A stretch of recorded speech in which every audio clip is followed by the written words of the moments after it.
founder and creator of Victoria Art. Created an amazing transformative project in terms of this area, creating sustainable living cultures, artisanal cultures as well as sustainable living. And today he's going to be giving us a tour about some of the places in Victoria Yard and just telling us a little bit about how he saw the vision for a lot of these things and how he was able to implement a lot of these things. Good morning, everyone.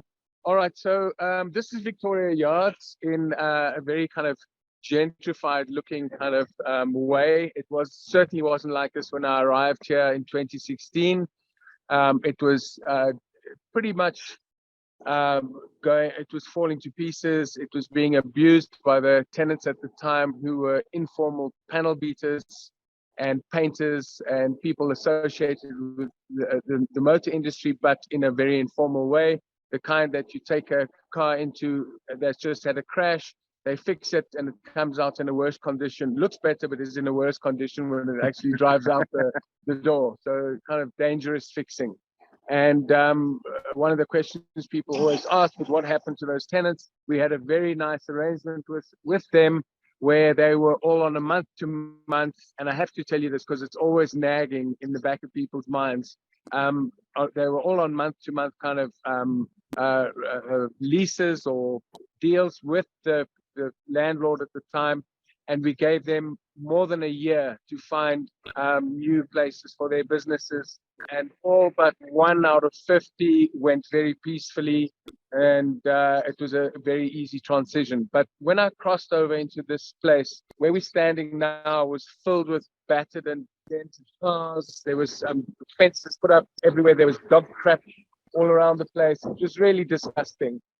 But I saw immediately that there were three things came to mind the first time I walked onto site, and that was we're in a poor area, which you obviously can't see now, but we're surrounded by a very low income area, which has got a fascinating history. First was, well, people don't have accessible gardens. We need to plant fruit trees, vegetables, etc. And then the second thing was I'm quite into the arts and creativity, and I thought, and they'd taken vocational training out of schools, so I thought the best way to convert these old buildings would be to convert them into artist studios, artisanal workshops, carpentry shops, sculpture shops, etc., etc. And the third thing I thought was there was no way that a property of this size could actually live into the future or work without being kind of inclusive with the community. So we had to find ways to dovetail Victoria Yards, 20,000, it's now 30,000 square meters, with the community. And those were the three kind of pillars. So it was food security, artisanal workshops, and then dovetailing with the community. We just kill this. And we've managed in different ways, as I'll show you now. If you'd like to take a walk, I was very lucky. I used to be a cameraman, and I was walking in a park one day, and I bumped into an old sound recordist that I used to work with, Tony Ben Susan, and he was doing nothing. And I said, great, because I knew that he had green fingers, and he always was working in gardens. And I said, coming to Victoria Yards. And he took what I had started. I had collected mulch, I'd collected any organic matter that I could, and started making piles of the stuff, because the soils from all of these car industries were in such bad conditions that not even weeds would grow. So we created these massive piles of mulch, and we just let them stand on the site while we started developing the buildings. And Tony came along about a year after I'd started. He was very happy to find that I'd employed kind of vermiculture, which is worms, working with worms. And we did things like bokashi, which is it's a soil enhancer using waste food material, and even biochar, which is superheated charcoal or 300 degrees kind of charcoal, created in a vacuum or close to a vacuum as possible. And we employed all of these techniques, and if you just look around, you'll see these gardens are now 2 years old, but they're looking pretty good. If you think about it, we're heading towards the middle of winter, which will be on the 22nd of June, and the gardens are looking pretty plentiful and productive. Here, even on one of these little areas here, you'll see we put grass, but the middle lawn, we have heavy traffic. We have a lot of venue hire, weddings, etc. They destroyed the grass. So all I did is I said, let's get some mulch, and we put the mulch down. And now what's happening here is you've got this perfect bed of mulch that will feed the soils underneath it and get them into very good condition over time. I'm not sure that we'll ever change it. We'll use that mulch on the gardens and replace that mulch with new mulch. So we've got a very kind of regenerative way of working with the gardens. So the gardens aren't really big enough to be profitable, but there are all kinds of things that are included with that come with the garden. So we look at it as a bit of a loss leader. It's only about I think it's probably about 3,000 or 4,000 square meters of gardens. I've never really measured it, but Tony now holds courses in gardening, in soil development, in all kinds of garden associated businesses, and slowly we are starting to get to that net kind of situation, and hopefully even profitable, because they're starting to make things like tinctures and oils, so yeah, I'm very proud of the gardens, and they're very much part of what we do. I'll just take a step out of the gardens into this little workshop over here. This is one of the little workshops. If we can, environment where they live very close to Victoria Yards as well, so they don't spend their money on travel, and they don't spend their money on I think one of the biggest questions that comes to mind in this, because this is something that involves the community very heavily. One thing we wanted to know is, how exactly does the community get involved in this, and what are the benefits to that? What are some of the challenges as well in terms of? Okay, so the community, they live right on our doorstep. So the community have several ways of integrating with us. The one is we have a free clinic. And obviously, being a poor area, we get a lot of people that are not well coming to visit the clinic. I think there's a once-off charge of about 20 Rand, which is about €1 to get onto the books. And from that first 20 Rand, they get free treatment. The second thing is that we're providing quite a lot of jobs, because out there's a huge CMT factory, cut, make and trim factory, and they probably have about 40 or 50 employees. And that obviously, so we're a job provider. We've got the Makers Valley, which is the dovetailing institute for the community. They change makers. They look for problems and opportunities in the community that they go out and try fix. And people with issues come into Victoria. In fact, I'll walk you up to the Makers Valley now. And so what happened is that third pillar was integration with the community, and I had no idea how to do it. And, I was approached in 2017 by a young academic that was enrolling at Witwatersrand University to do his degree in his doctorate in active urban change making. And I said to him, well, what do you need? And he said, I need 100 square meters. And I said, fine, you've got it. And then what happened is, I find that this project, good begets good. And what started happening is that Nando's, a big company across the road, started donating computers. I spoke to a friend, they started donating bandwidth. And then now we have this free facility for people, very empty now, unfortunately. That's good. So we've got this facility here that is part of American Spaces. So the Americans also came in and they helped put in lots of terminals, high bandwidth, wireless. And they've kitted it out beautifully so they can have small conferences. People can work here. Here's Hector, here's one of the founding guys. And who's eligible to work here? Yeah. Anyone from the community. So, Anyone from the yeah, community. so you've got Spoo, do you want to come and tell us? Yeah. Hi, Spoo, how are you doing? You are. Oh, Tanda. Everyone is welcome to come inside and use the internet. And they have programs to help people also. Like yesterday, we were helping people with CVs, making CVs and job applications. There's programs, computer, Digital literacy. Podcast studio here, and a podcast workshop, filmmaking. So the community is full of makers and young entrepreneurs.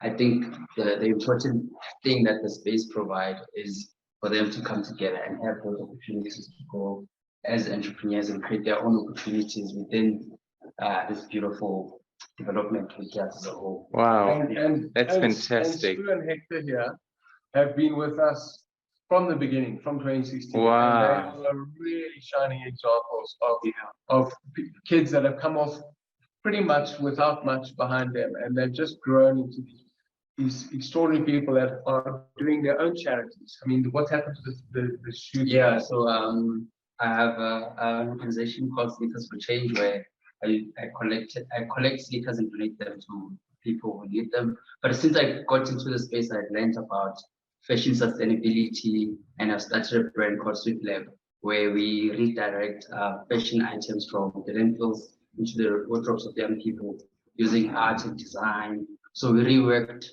clothes so that young, because they don't afford to buy new clothes anymore. So we just give what they already have a new life. And we have an awesome swap system where they come together to swap clothes amongst each other. That's fantastic. I'm so happy. Yeah. It's such a wonderful thing you're doing. Congratulations. Just being amongst people who have these ideas and learning from them. Because a couple of years back, he told me about fashion sustainability. I was like, hey, dude. And from a global perspective, what do you think about fashion sustainability and the uptake? I mean, do you think what big pieces of work do you think need to be done for people to understand fashion sustainability a little bit more?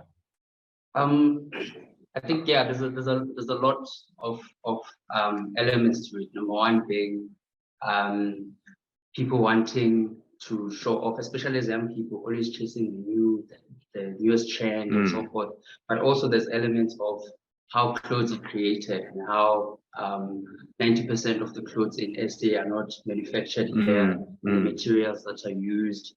It takes away the opportunities for other designers and the whole industry as a whole from locals. That's number two. So localization is important. And number three is just to see people about the effects that it has on the environment.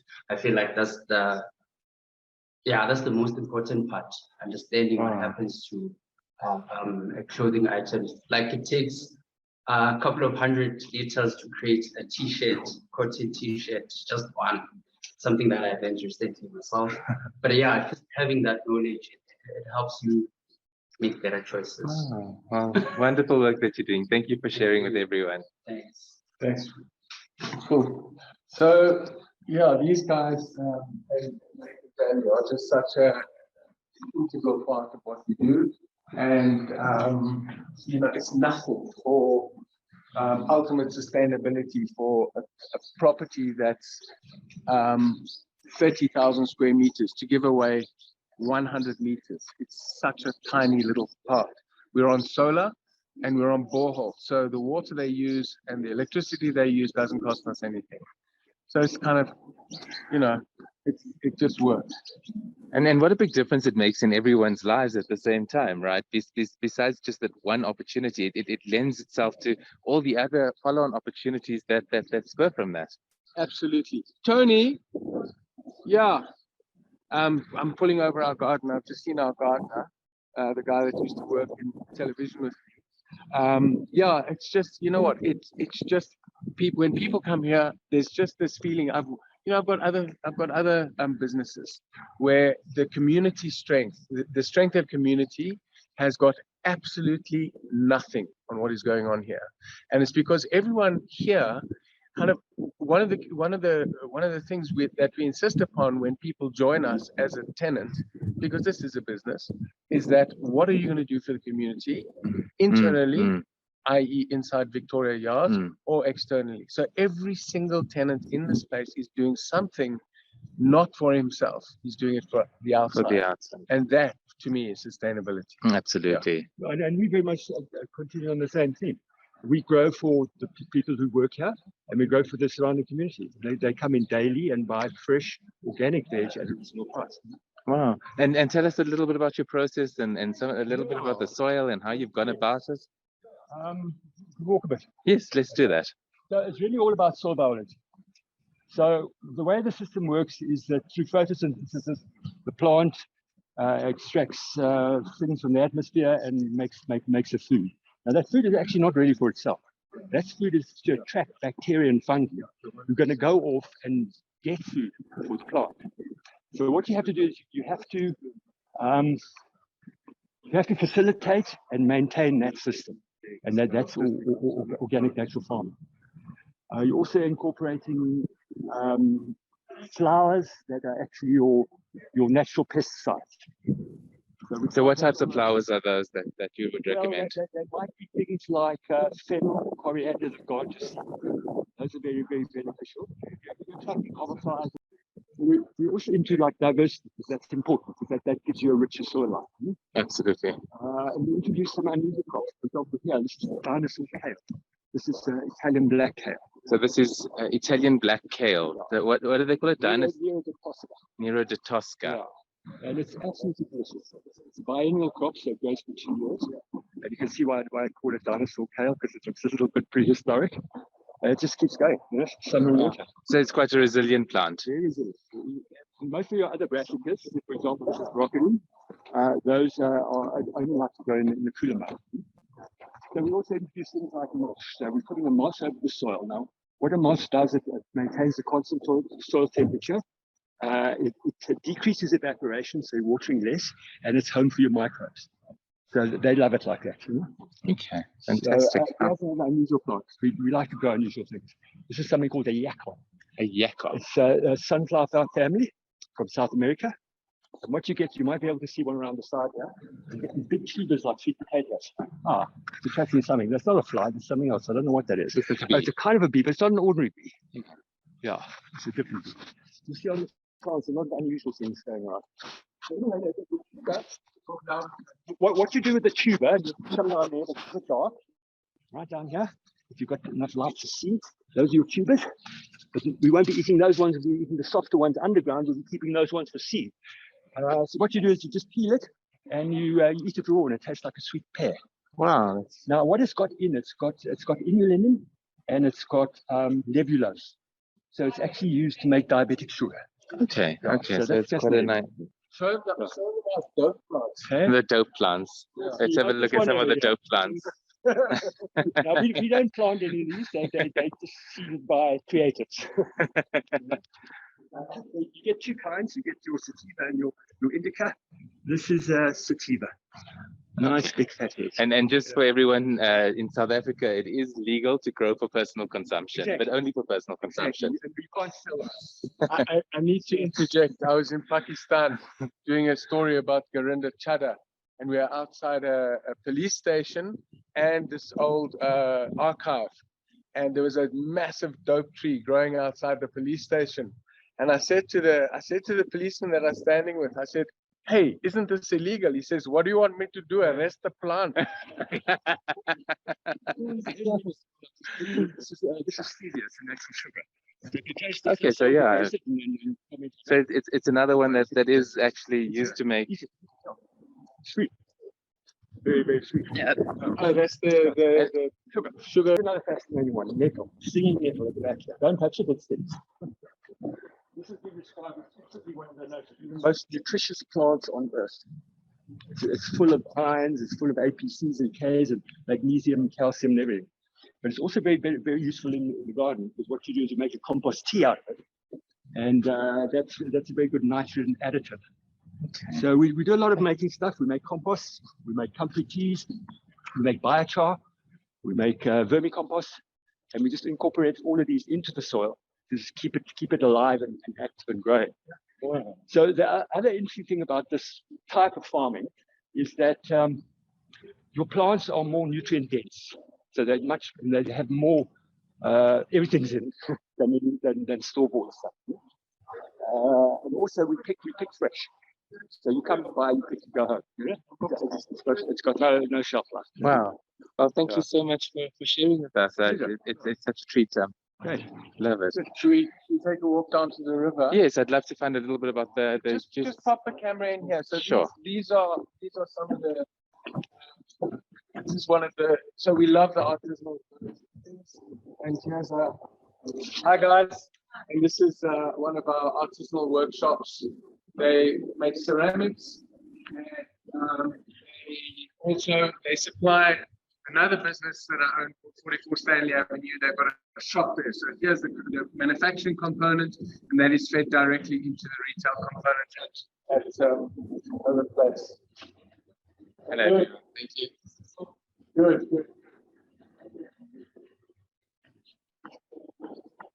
That's Big Circle. They manufacture, or they're looking at solutions for organic materials to make organic leathers, like grape skin leathers, or out of orange skins, or using charcoal for manufacturing processes.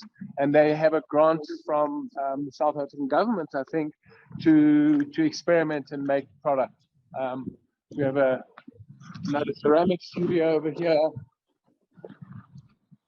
So at the moment we're going to the Yukske River. Yeah. Okay, so tell us a little bit about the Yukske River. These are the river boats. Hello, gentlemen. How are you? They, Victoria Yards, pays these two chaps, and they work on the river constantly. When we got here, that wall over there that you see, the grey wall, was pretty much covered in rubbish that had been thrown over the wall from the old factory there for the last 20 or 30 years. And we removed 70 by 6 tons of rubbish from that side of the river. That's a phenomenal amount. I naively thought that we would just come and quickly fix the river, but that was not to be. We had this incredible young woman called Romy Stander, who came along and started getting together. We're very lucky to see this now. This is the water testing that they're doing on the river. When they open it, it's going to take a second or two. But they've brought a lot of scientists into so geologists, hydrologists, artists, engineers, to look at ways of revitalizing the source of the river, or cleaning the water that comes down the Yukske, which is at the moment incredibly toxic, with all the different poisons that you'd get from any runoff of the city. And this is a bottle tester, a bottle testing device. Please tell me if I'm talking rubbish. It's a mechanical sampler. It's a mechanical sampler. Please tell us a little bit what you're doing. Can you take your mask off so we can hear you? Yeah. And tell us who you are. Okay, I'm Celia. And Hi, I work, lovely to meet you, Celia. I work for, it's a pro bono project. So I actually am involved with Bureau Veritas, who's the laboratory. Okay, there's a probe that goes into the river and sucks water on a regular basis, depending on the velocity of the water, depending on the flow of the water, and it dispenses into this mechanical sampler. Okay, now if you can just lift the lid, please, Sandile.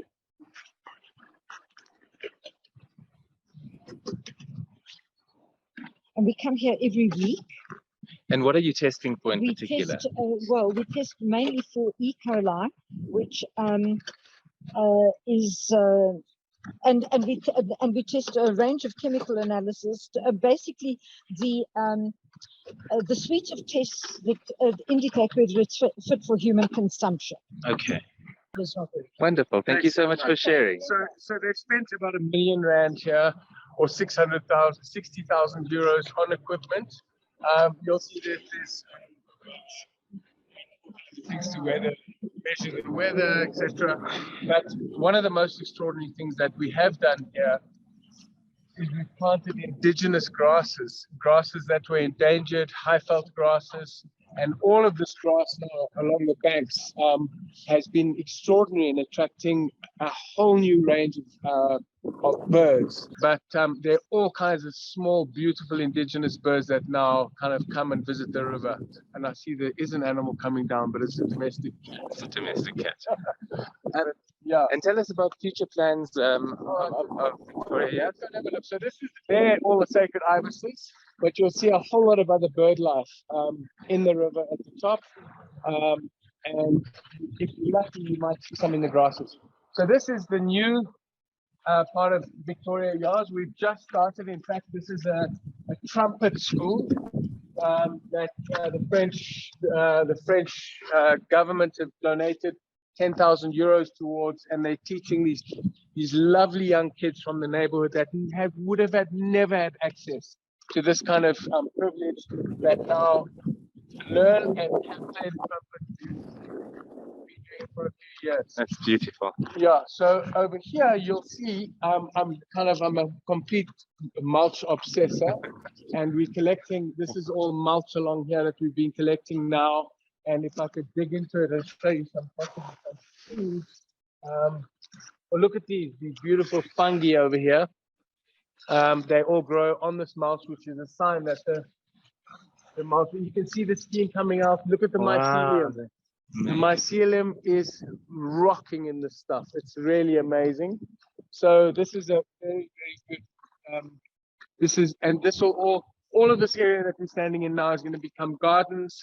This wall will go, the river hopefully will be rejuvenated, and the water will be at least good enough for feeding the plants. And this is a beautiful old factory that will become active again. We'll do a whole lot of building and work on these buildings to make it as beautiful as next door. Yeah, that's wonderful. Thank you so much for sharing. And just a last question from my side. For all the people online, if they wanted to do something similar in their areas, where do you think is a good starting place? And what are one of the biggest lessons you've learned in this journey that you've undertaken? I think the seed is the most important. The dream, to see an opportunity and then to designate yourself as the driver, because these things don't happen without a real driver and somebody with a complete focus. And then you've got to look at the practicalities of how does this thing get funded? How does it work? And, you've got a dream, but the dream has to have some reality attached to it. Wonderful, thank you, and such a great job. I'm incredibly proud as a South African. I love coming here myself. It's always such a nice communal space. And just the amount of good work you're doing for the community. Maybe just tell us one last thing. I know during COVID, it must have been really tough. And I think from a community perspective, there were big challenges. Tell us a little about the soup kitchen and how that evolved. Yeah, so at the bottom end of the food chain, or the bottom end of the kind of income chain, people get hungry very quickly. And, we had all of these vegetables growing that we could sell, but we had a lot of stock that we could kind of put into soup. And some wonderful people that we were involved with came up with ideas to start a soup kitchen. And very quickly we started getting sponsors from the big retail food retailers that had stock that was kind of getting close to sell by date. And very quickly we ramped up one soup kitchen to eight soup kitchens. Wow. And we fed in excess of 8,000 people, over in the first few months of the lockdown. So it's just, as I say, good begets good. It just all seems to happen by remotely, and other people are doing it. So if you want to come and rent space from me, by all means. But I will. There will be a few test questions before you get in. All right, wonderful. So we're going to just head up now. We're going to just have a chat with Lungile, who's got a safe study program just up here, in fact. She's in Kimberley at the moment. So we're going to just link in with her on our laptop. Unfortunately, she had an opportunity that she had to attend to. But we're going to just carry on walking up and just re-looking at the space, and then we'll connect with Lungi in a couple of minutes. this is one of our artists. They design mosaics. These are all indigenous succulents, and she does these extraordinary living mosaics. Her artworks are here. Annelie Coetzee, she's made one of the biggest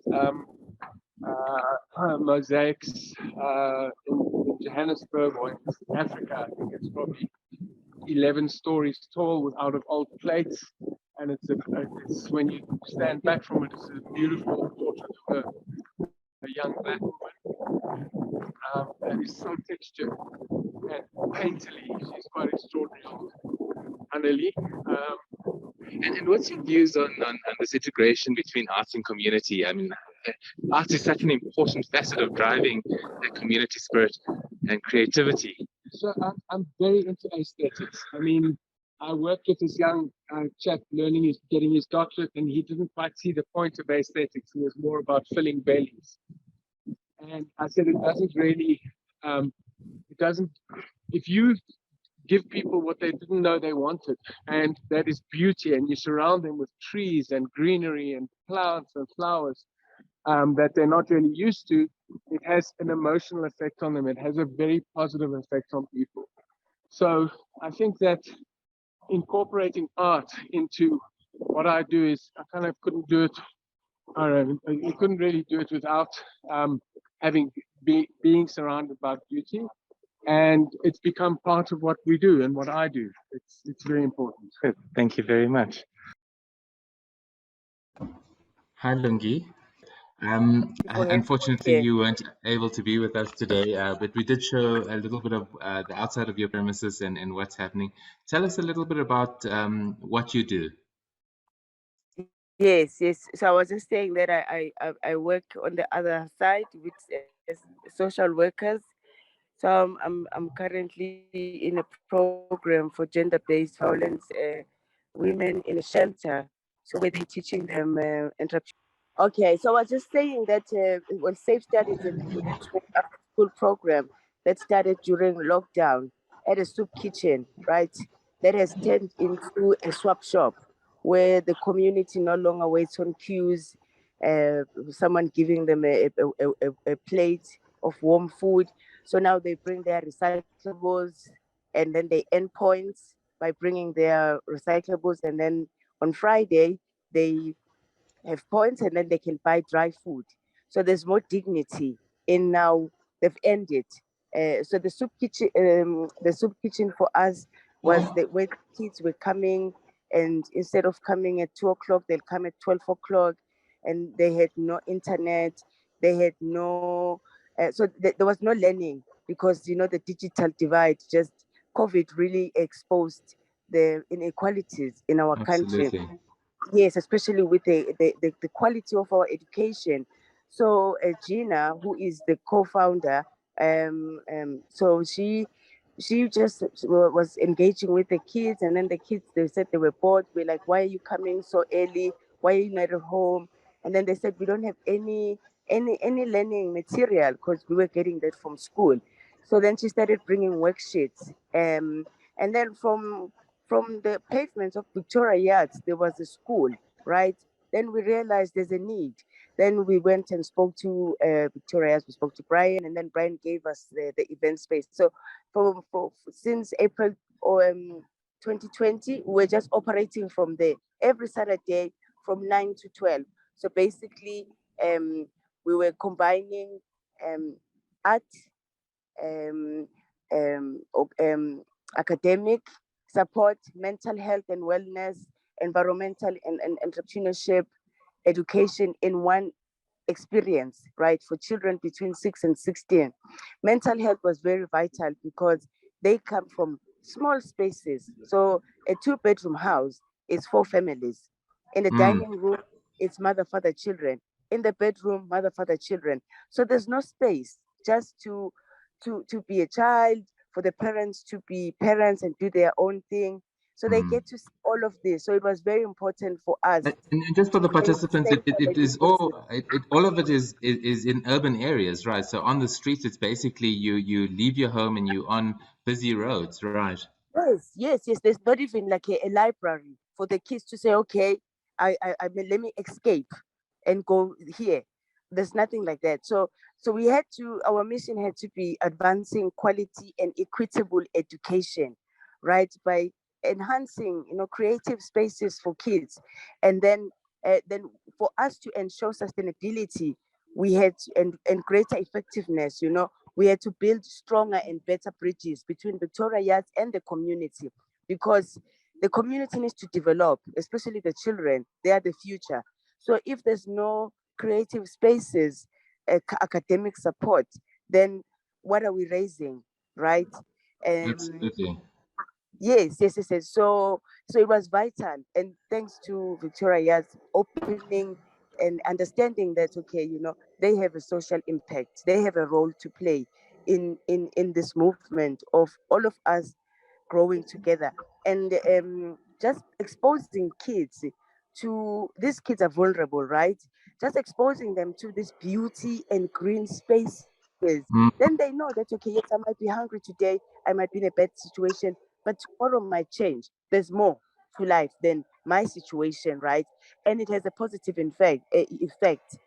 Um, so this as well enables the children to be globally competent, self-reliant, independent citizens, because we expose them to the craftsmanship, the art, and they understand that, okay, people are renting expensive spaces here just from their own hands, just from their own creativity. So if they can do that, I can do that, because not everyone is gonna um, end up in university or have that possibility, right? Absolutely. So it was vital for us to expose them to this. I just wanted to touch a base on the space of Victoria Yards being offered to us. Only up until 3 months ago, we're able to get our own safe space where we are now, because we registered our organization. Then some people saw the good that we're doing. Then they funded us with some small fund that managed for us to have a space now, so we can run programs there every day. But the biggest challenge for us is we have to pay people, right, for their space. We're Yes. like fortunate to have the community that is understanding that, okay, what we're trying to do, they needed to play their part. So I was connected to a lot of artists. So they come. There's a guy who does theater and drama. There's a guy who does roller skating. There's someone who does skateboarding. There's people that does boxing, and it's not about fighting the boxing that we do. We do it on Sundays, where we're teaching kids, because bullying is a big problem in South Africa, at schools. Mm. So we say, okay, if the kids are confident, right, no one is gonna bully you, even if you can't fight back. But that confidence is important. Self-esteem, discipline, just belonging as well into something positive, right? So they come every Sunday for that. And then every Saturday, there's a lady who does ceramics, clay. Um, there's someone who does food and nutrition, all volunteers. They've been coming since 2020. So we've been very fortunate. And we were fortunate as well, because the People's Pantry, which is the soup kitchen, that it started as a soup kitchen, right? They get surplus food from SA Harvest. Nando's played a vital role in giving food parcels. For us, it was stationery. The kids had food. So they share with us as an organization. We share that with our volunteers. We share that with our kids, right? We make sure that they get a meal. Um, so that, And, because I mean, it's come from yeah. nothing. Absolutely. And how have the kids evolved? When we talk about how they support, some of the growth of vegetables and fruits in Vic Yards, how have they been learning, and how have you seen their growth? So now our programs is goal orientated, approach. So to motivate and engage the kids in learning, and to make the attending of schools fun, right? So one of our programs is gardening. So Tony, the head gardener, so we have sometimes, he comes and we go to the garden with the kids. He teaches the kids, because it's important for the kids to know the source of their food.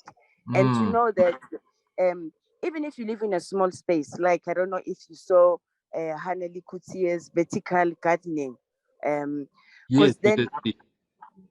yes, on your way to the river, Yes, because then people in small spaces can grow herbs there, right? absolutely. So, and yes, it's a pity that I'm not there, to show in our space, because we started a herb garden.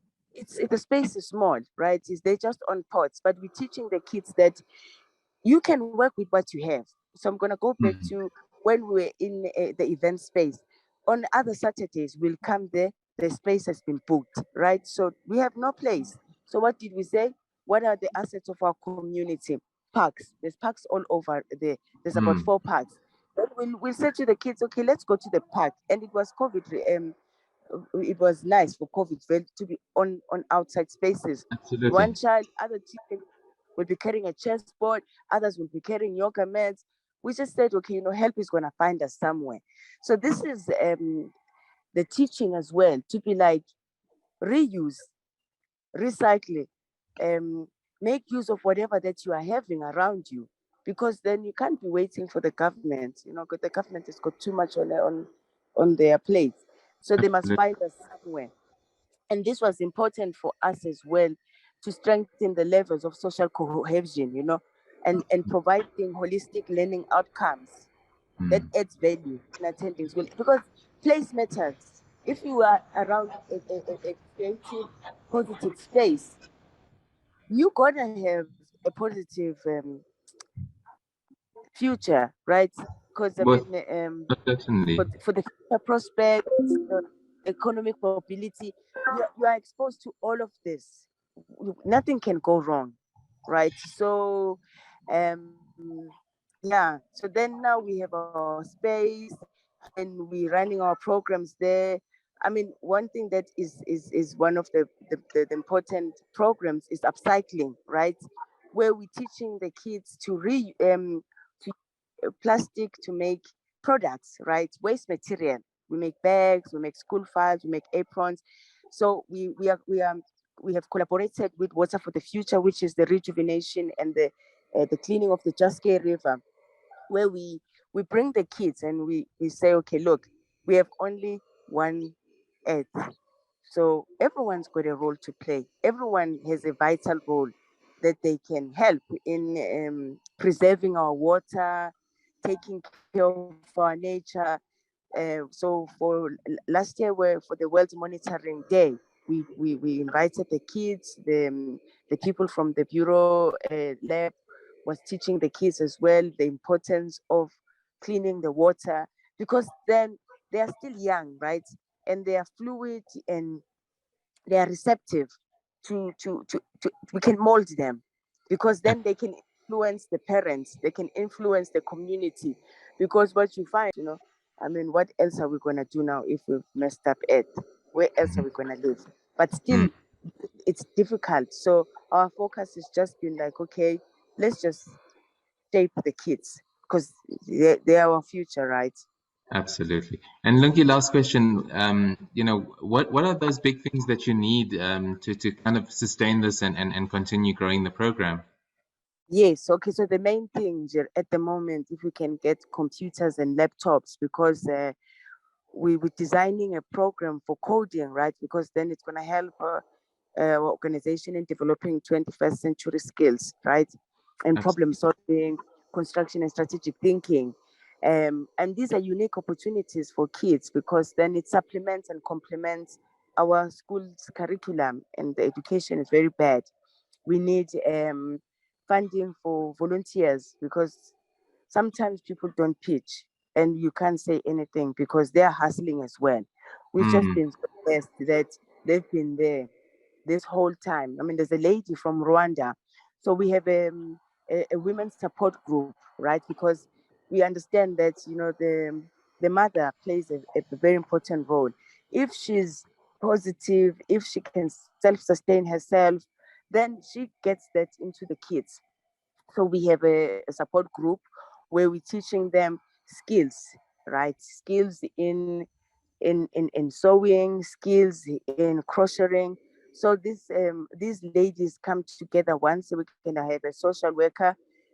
So UJ, I reached out to UJ last year and said, look, our kids with COVID, there's just been so many mental issues. I went through a mental issue. When, when there's no The work, University of you don't know how to Joburg, deal eh? with it. Yes, yes. So now the UJ social work department has students that come. So they come and then we do a support group and we do programs in leadership because mothers are leaders in the household. So we do conflict management. So that our space is not only for kids, right? Because the kids come after school. There's kids who don't go to school that we're trying to get them to go to school. But then during the day, they can come anytime. Then they in a safe space.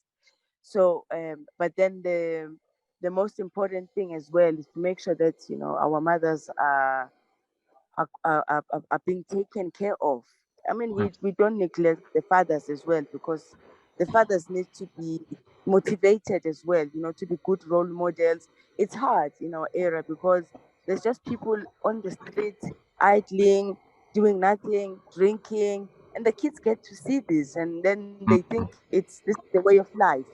Mm. Yeah. Well, thank you so much for your time, Lungile, and I wish we could have been in person, and maybe we can do this some other time in person. But I really appreciate you making the time to be with us. And Yes. And thank you we, for holding the space for us, to talk about our work. And no problem.